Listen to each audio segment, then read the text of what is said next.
nutritionnel, c'est hyper énorme. Alors, il faut dire qu'il est biologiste, il est thérapeute, il est chef d'entreprise, agriculteur et bien sûr conférencier. Il a fait ses études à l'université de Yaoundé 1 en botanique et en écologie. On va également dire qu'il est formé en management de qualité, dont il est qualiticien. Voilà. Au Maroc, il a fait cette formation-là. Et du côté de la Ferlande, il a également fait cette formation en microbiologie. Il a tellement de casquettes, hein, avec ses propres mots, il saura mieux nous le dire. Il s'appelle Dr Zoube Paulin. Alors, c'est la star du moment pour ceux qui ne le savent pas, parce qu'il y a quelques jours de cela, sur la toile, ça a vraiment bougé concernant notre consommation du beignet haricot bouilli, BHB, ou vous le situez comme vous voulez. Bonjour docteur et bienvenue. Merci, bonjour à tous. Vous allez bien? Ça va très bien, merci. Et depuis cette sortie-là, est-ce que ça va chez vous? Votre agenda est hyper chargé? Hyper chargé, évidemment. Heureusement que je prends bien soin de moi. Donc, mon corps est bien aiguillé, mon corps est bien nettoyé et donc j'ai une haute aptitude à supporter le stress. Donc, je suis zen, je vais être très bien. D'accord. Alors, sur la toile, on a vu défiler en boucle. Vous avez dit que le beignet bouilli haricot était très toxique. Oui, pourquoi? Et c'est venu d'où? C'est venu d'un constat. Je vois tout le monde qui me dit qu'il a des problèmes de glycémie, problèmes de tension. Je vois des filles à 15 ans, leur première menstruation à 12 ans, elles ont déjà des règles douloureuses, à n'en point finir. Et les parents sont désemparés, ils ne savent que faire. Je vois des jeunes garçons qui viennent me voir pour des problèmes de faiblesse sexuelle très tôt, ce qu'on voyait chez des parents de 70 ans. Je vois des filles qui n'arrivent pas à enfanter aujourd'hui. Les problèmes de fertilité font rage dans notre société. Ça vient de là. Il fallait s'interroger. Qu'est-ce qui est toxique dans le beignet bouilli haricot? Si vous permettez, je vais vous le dire. Ce plat est toxique à plusieurs raisons et sur plusieurs plans. D'abord sur le plan nutritionnel, sur le plan écologique, sur le plan économique et autres. Sur le plan alimentaire, c'est un plat qui est fait principalement de 4 éléments raffinés. D'accord. D'accord. Vous avez le blé qui est raffiné dedans. Vous avez le sel qui est raffiné dedans, vous avez le sucre qui est raffiné, vous avez l'huile qui est raffinée. C'est un cocktail Molotov de 4 éléments raffinés.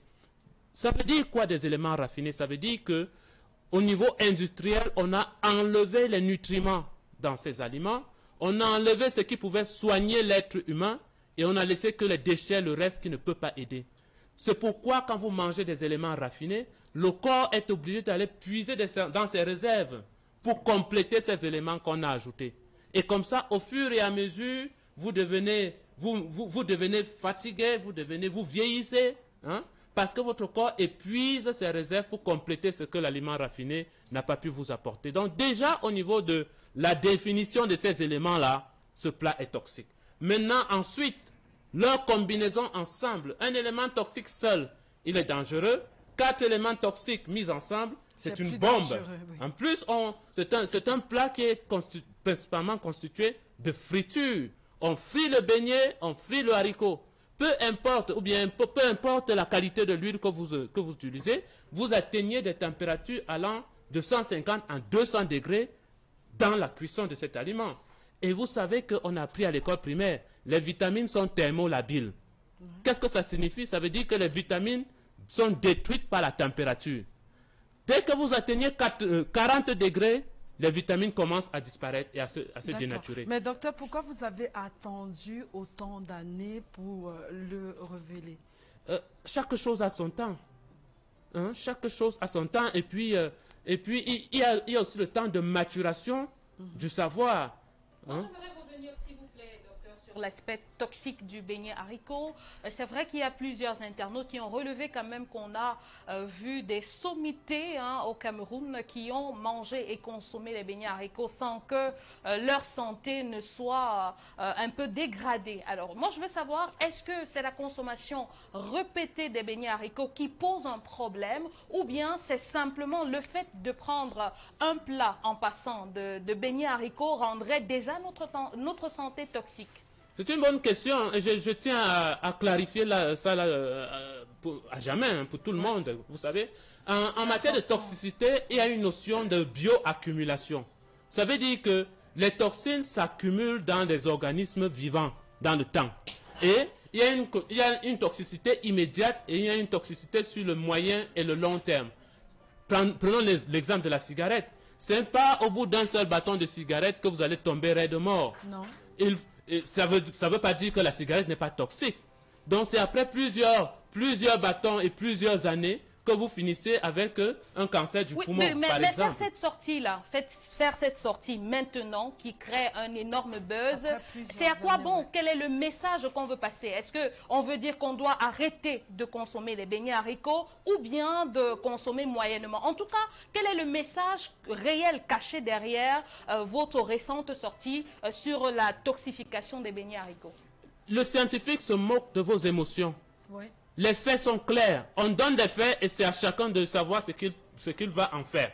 Il y a des gens qui voient ça et disent « Oh, peut-être il faut que je diminue la fréquence ». Il y a d'autres qui voient et qui se moquent et qui disent va en brousse avec ça. Quand vous parlez de scientifique, est-ce que voilà. est-ce que vous vous mettez sur la position d'un scientifique ou bien vous vous mettez sur la position d'un nutritionniste qui donne un conseil? Parce qu'après, dans votre parcours, quand même, il faut qu'on fasse la différence. Voilà, effectivement, on voit que vous avez certaines formations, mais jusqu'ici, on ne saisit pas bien votre côté scientifique, en fait. Oui. Vous basez sur quelle casquette pour donner ce conseil aux populations? Il faut qu'on arrête dans notre société à donner des casquettes.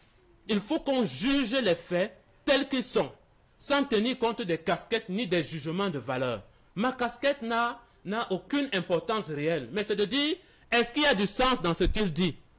Tout ce que tu manges, quand tu manges quelque chose, ça doit t'apporter de l'énergie et tu dois te sentir bien. Comment tu te sens 30 minutes après avoir mangé le beignet haricot? Tu es épuisé, tu as envie de dormir. Ce simple fait te fait comprendre déjà que c'est un repas qui te bouffe plus d'énergie qu'il ne t'apporte. Maintenant, sur le plan scientifique, il y a des recherches qui ont été publiées sur les effets des hautes températures sur les molécules organiques. Il y a les effets de ce qui se passe lorsque vous atteignez la température de 100 degrés avec les molécules de maillard qui se forment. Qu'est-ce qui se passe? Donc, quand vous chauffez, par exemple, dans les fritures, la croûte noire qui se forme autour du beignet, parce que quand on met dans l'huile, c'est d'abord blanc. Ensuite, ça devient brun et puis noir. Cette couche noire-là est constituée de molécules organiques dégénérées. Ces molécules qui étaient bonnes, en fait, au départ dans l'aliment, elles sont dégénérées et elles forment ce qu'on appelle les molécules de Maillard. Ces molécules, scientifiquement parlant, elles ont 3 propriétés.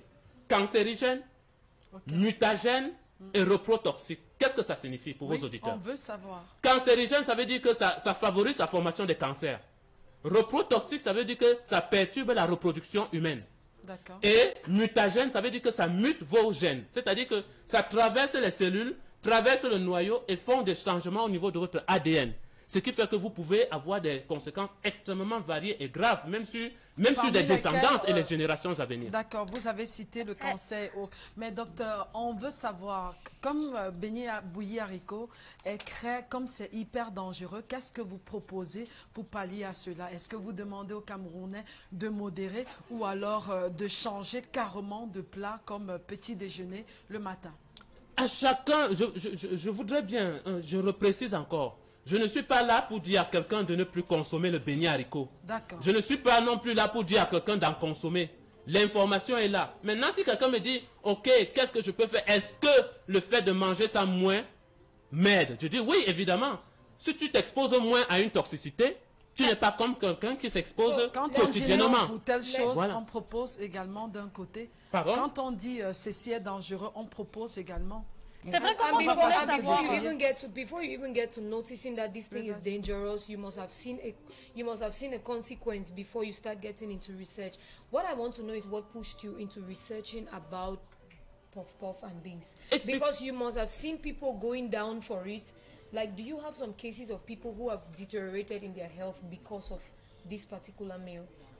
The simple example is that as soon as you eat it, you feel very weak. Yeah. Secondly, in the following days, you have constipation. You cannot go to the toilet easily. It has been proven that this refined oil has a very, very dangerous consequence on your cardiovascular diseases. people coming with heart diseases, high blood pressure. How do we justify that? Research have found that refined oil and refined food cause cardiovascular diseases. Papers are there. Mais It's just ça, that on le Cameroonians sait, cannot on le drink sait. and On le sait, mais Cameroonians... quelles étaient Il répond. vos motivations réelles? Est-ce que c'est pas peut-être un coup de buzz pour qu'on vous remarque dans l'univers médiatique, qu'on parle de vous? Parce qu'après, les beignets haricots, la toxicité, ça on le sait déjà. D'accord, Donc il vos répond motivations, ce pour sont qu'on en lesquelles? place une. Moi-même, je suis dans une famille où il y a des gens diabétiques hypertendus.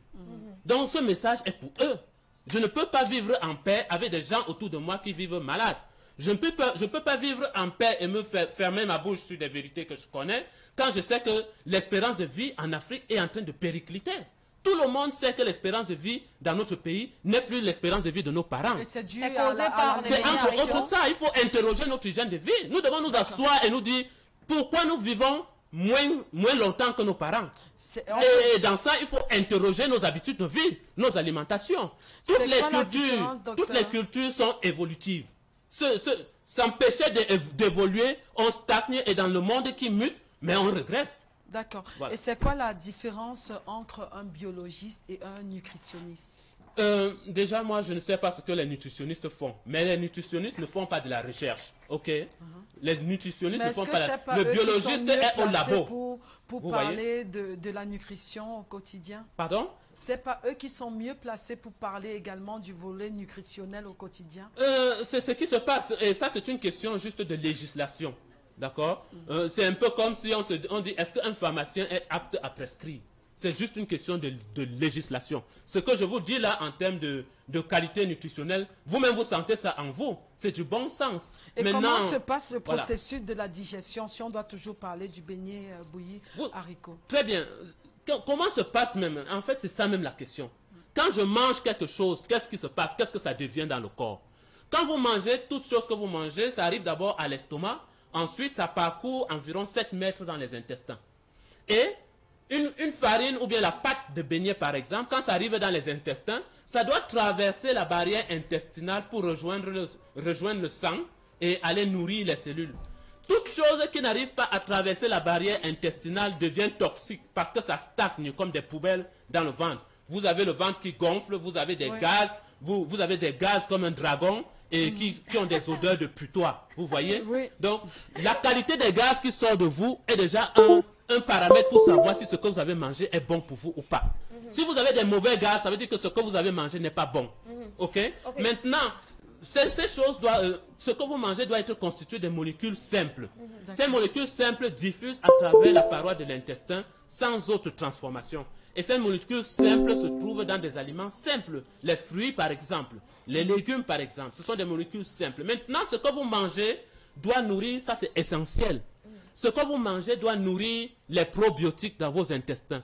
Les probiotiques, c'est le siège de votre système immunitaire et les recherches sont légion là-dessus.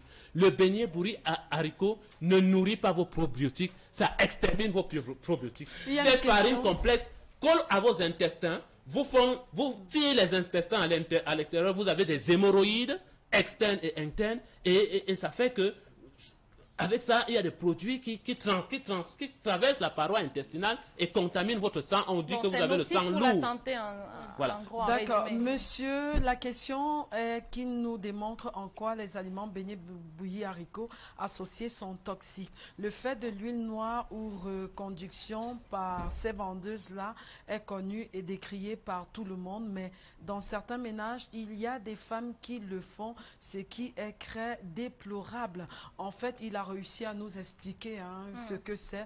Il a bien expliqué. Alors, on veut savoir l'impact de l'alimentation sur la santé et des maladies que nous avons au quotidien. Vous l'avez également expliqué en quelques mots. Malheureusement, on n'a plus assez de temps. Je pense qu'on va prendre votre mot de fin, un conseil à l'endroit de toutes les personnes qui nous regardent en ce moment. Et à la clé, une page Facebook et un numéro de téléphone. Le dernier mot, c'est ça, c'est que la vérité est là, chacun de savoir ce qu'il va en faire. Okay? On n'impose rien à personne. Maintenant, chacun se positionne par rapport à cela. Faites un test sur vous, choisissez les aliments et faites un test sur vous, voyez comment vous vous sentez. Si vous vous sentez bien, tant mieux. Voilà. D'accord, numéro de téléphone. Beaucoup de page personnes Facebook. aimeraient vous contacter. Hein, On donc, vous appelle à quel numéro? Je suis joignable au 690 690 347 347 et 144. Et 144. Ma page Facebook, c'est Paulin Zobe sur Facebook. Tout simplement. Paulin Zobe sur Facebook. On va vous remercier, docteur Paulin Zobe, d'avoir accepté notre invitation. Parce qu'après mon coup de fil, tout de suite, il a dit oui. On vous remercie pour cela. Parce que nous, chez vous, c'est une émission de sensibilisation, d'éducation. Il est important pour nous de l'inviter et qu'avec ses propres mots, qu'il dise en quoi c'est toxique. Donc, j'espère que vous avez retenu et que vous allez faire attention. Nous, en tout cas, on va faire attention. Nous sommes rendus à 12 heures passées de 10 minutes. On vous souhaite un bon début de semaine tout en précisant que nous serons de la partie, si Dieu le veut, demain lorsqu'il sera 10h et 2h. Je remercie cette magnifique équipe. Je vous remercie docteur, également et gardons la positive attitude malgré tous les malgrés. Et ce que le docteur vient de dire est hyper important, donc faisons attention. It's Peter Walker again.